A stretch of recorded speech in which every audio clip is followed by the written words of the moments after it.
সম্মানিত উপস্থিতিবৃন্দ, দেশে মৎস্য উৎপাদন বৃদ্ধি, মৎস্য উৎপাদন সংক্রান্ত উদ্ভাবনী প্রযুক্তির ব্যবহার, গবেষণা প্রশিক্ষণ, জীববৈচিত্র্য সংরক্ষণ, মৎস্য রফতানি সম্প্রসারণ, মৎস্য খাতে কর্মসংস্থান সৃষ্টি এবং টেকসই মৎস্য উন্নয়নের অবদান রাখার স্বীকৃতি স্বরূপ আজ যেসব ব্যক্তি, সংগঠন ও প্রতিষ্ঠান জাতীয় মৎস্য পদক পেলেন, আমি শুরুতেই আপনাদেরকে জানাই আন্তরিক অভিনন্দন।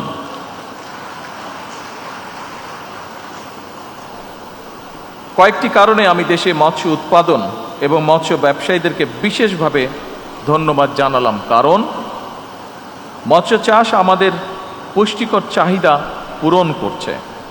মাছ চাষ, মাছ ধরা, পরিবহন, প্রক্রিয়াজাতকরণ এবং বিক্রয়, এই পুরো প্রক্রিয়ায় বহু মানুষের কর্মসংস্থানের সৃষ্টি হয়েছে। প্রান্তিক জনগোষ্ঠীর আয় বাড়াতে মৎস্য খাতের অতুলনীয় ভূমিকা রাখছে।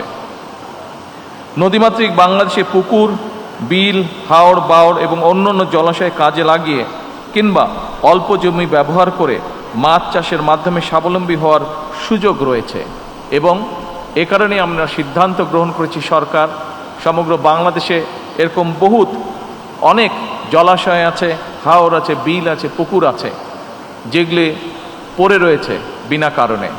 আমরা সিদ্ধান্ত করেছি এগুলোকে সংস্কার করার মাধ্যমে সরকারের পক্ষ থেকে আমরা এগুলোতে মাছের পোনা ছাড়তে চাই এবং যেই পুকুরগুলো বা যেই হাওর বিলগুলো যেই এলাকায়, যে জলাশয়গুলো যে এলাকায় হবে, সেই এলাকার তরুণ যারা আছেন তাদের মধ্যে সুন্দরভাবে আমরা এটা বন্টন করতে চাই, যাতে করে কর্মসংস্থানের ব্যবস্থা হয় তাদের। এ ব্যাপারে এরই ভিতরে আমি মৎস্য মন্ত্রণালয়ের দায়িত্ব নিয়োজিত আমাদের টুকুকে এর মধ্যে নির্দেশনা দেওয়া হয়েছে। প্রিয় উপস্থিতিবৃন্দ, সর্বোপরি চিংড়ি সহ বিভিন্ন মাছ ও মৎস্যজাত পণ্য বিদেশে রফতানি করে প্রচুর পরিমাণে বৈদেশিক মুদ্রা বাংলাদেশ অর্জন করছে।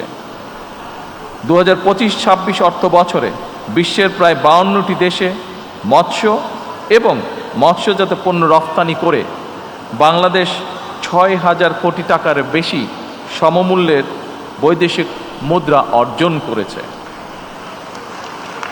এবং এর কৃতিত্ব আমি মনে করি এখানে যে সকল উদ্যোক্তা আছেন যারা আজকে পুরস্কৃত হয়েছেন, যে সকল ব্যবসায়ী আছেন, যে সকল মৎস্য কৃষক আছেন সহ এই খাতে যারা সম্পৃক্ত প্রত্যেকটি মানুষ এটার এই ক্রেডিটের দাবিদার। প্রত্যেককে আমি জানাই আন্তরিকভাবে ধন্যবাদ। এবং এ কারণেই বর্তমানে সারা বিশ্বের কাছে এশিয়ার দেশগুলো ক্রমেই মিঠা পানির মাছ উৎপাদনের কেন্দ্রে পরিণত হতে চলেছে এবং এই ক্ষেত্রে বাংলাদেশের সম্ভাবনা অত্যন্ত উজ্জ্বল। আপনারা জানলে খুশি হবেন, গত জুন মাসে জাতিসংঘের খাদ্য ও কৃষি সংস্থা FAO প্রকাশিত একটি রিপোর্টে বলা হয়েছে, মাছ সহ জলজ প্রাণী উৎপাদনের ক্ষেত্রে বিশ্বে বাংলাদেশের অবস্থান পঞ্চম। তবে বিশ্বে আভ্যন্তরীণ জলাশয় থেকে মাছ আহরণে বাংলাদেশের অবস্থান দ্বিতীয়। অর্থাৎ বিশ্বের সব রকমের পরিসংখ্যানেই দেখা যায় মৎস্য চাষ কিংবা মৎস্য আহরণে বিশ্বে বাংলাদেশের সম্ভাবনা অত্যন্ত উজ্জ্বল। বর্তমানে এই উজ্জ্বল সম্ভাবনা থাকার ফলে আমরা যদি পরিকল্পিতভাবে পরিশ্রম করি, এখান থেকে বহু মানুষের কর্মসংস্থান যেমন হবে, একই সাথে আমরা আরও অনেক বেশি পরিমাণের বৈদেশিক মুদ্রা অর্জন করতে সক্ষম হব। সম্মানিত উপস্থিতিবৃন্দ, আপনারা যারা মৎস্য উৎপাদন এবং বিতরণের সঙ্গে সংশ্লিষ্ট, নিঃসন্দেহে আপনারা জানেন মৎস্য অধিদপ্তরের উদ্যোগে খুলনা অঞ্চলে 300টি ক্লাস্টার গঠন করে ক্লাস্টার ভিত্তিক চিংড়ি চাষ উন্নয়নের মাধ্যমে ইতিমধ্যে 7,500 ঘেরে উৎপাদন গড়ে দ্বিগুণেরও বেশি বৃদ্ধি পেয়েছে। পাশাপাশি কক্সবাজার জেলার চকরিয়া উপজেলায় 7,000 একর জমিতে চিংড়ি চাষ উন্নয়নের জন্য অবকাঠামো উন্নয়ন সহ শ্রিম্প সিটি মাস্টার প্ল্যান প্রণয়ন করা হয়েছে। এর ভিতরে শুধু চিংড়িই নয়, বাংলাদেশের ঐতিহ্য ইলিশ মাছ উৎপাদন এবং সংরক্ষণের ব্যাপারেও সরকার গুরুত্বপূর্ণ পদক্ষেপ গ্রহণ করছে। ইলিশ শুধু জাতীয় মাছ কিংবা একটি অর্থনৈতিক সম্পত্তি নয়, এটি বাংলাদেশের জিআই পণ্য হিসেবেও বিশ্বে স্বীকৃত। দেশের মোট মৎস্য উৎপাদনে ইলিশের অবদান প্রায় 10%, যা দেশজ জিডিপির 1%-এরও বেশি। 2003-04 সালে বিএনপি সরকারের সময় Ilsha fisheries management action plan প্রণয়ন করা হয়েছিল, যার ফলে পরবর্তীতে ইলিশ মাছের উৎপাদন সমগ্র বাংলাদেশে অনেক বেশি পরিমাণে বৃদ্ধি পেয়েছে।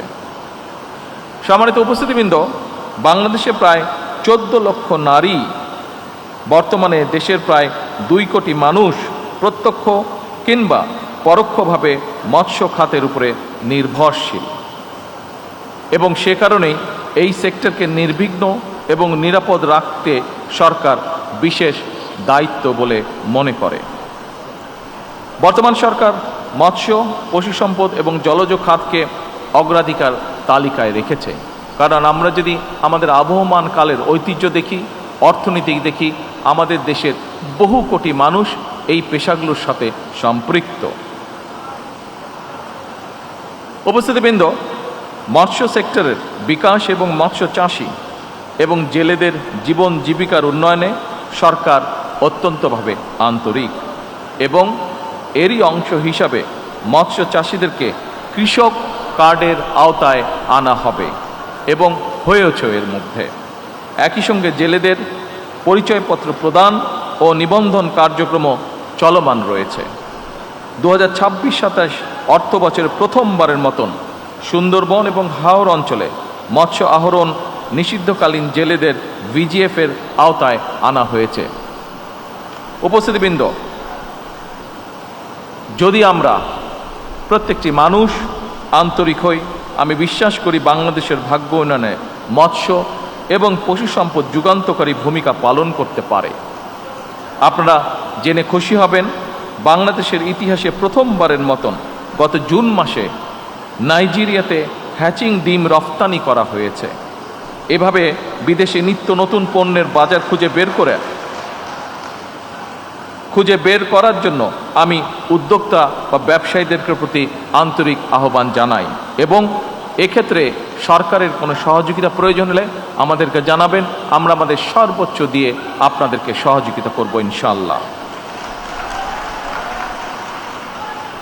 সম্মানিত উপস্থিতিবৃন্দ, আপনারা জেনে খুশি হবেন, প্রযুক্তি নির্ভর কর্মসংস্থান সৃষ্টি এবং গবেষণা উদ্ভাবনকে উৎসাহিত করে জ্ঞানভিত্তিক অর্থনীতি গড়ে তুলতে বর্তমান সরকার 500 কোটি টাকার স্টার্টআপ ফান্ড গঠন করেছে। এই ফান্ড থেকে সম্ভাবনাময় স্টার্টআপের জন্য, অর্থাৎ শিল্প উদ্যোক্তা বা শিল্প শুরু করার জন্য সরকার 5 লক্ষ থেকে 5 কোটি টাকা পর্যন্ত গ্রান্ট দেবে, ঋণ নয়, গ্রান্ট দেবে।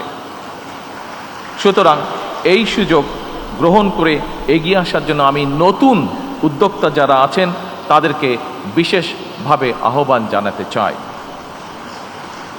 সম্মানিত উপস্থিতিবৃন্দ, আমরা আজকে এখানে মৎস্য নিয়ে কথা বলছি। মৎস্যের সাথে আরেকটি খুব গুরুত্বপূর্ণ বিষয় আছে, যেটি খুব সংক্ষেপে আমি আপনাদের সামনে উল্লেখ করতে চাই। সেটি হচ্ছে পরিবেশ।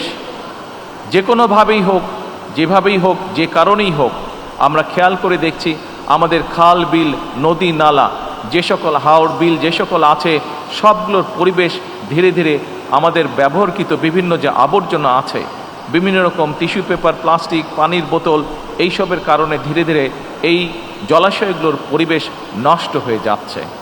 আমরা যদি সত্যিকারভাবে সচেতন হই, আমরা যদি নিজেদের পরিবেশ রক্ষা করতে চাই, এবং একই সাথে আপনারা এখানে যারা উপস্থিত আছেন অধিকাংশ মানুষ হয়তো মৎস্য পেশার সাথে জড়িত, এবং মাছকে যদি আমরা বাঁচাতে চাই, আসুন একই সাথে আমাদেরকে আমাদের পরিবেশের প্রতিও খেয়াল রাখতে হবে, আমাদেরকে আমাদের পরিবেশকে রক্ষা করতে হবে।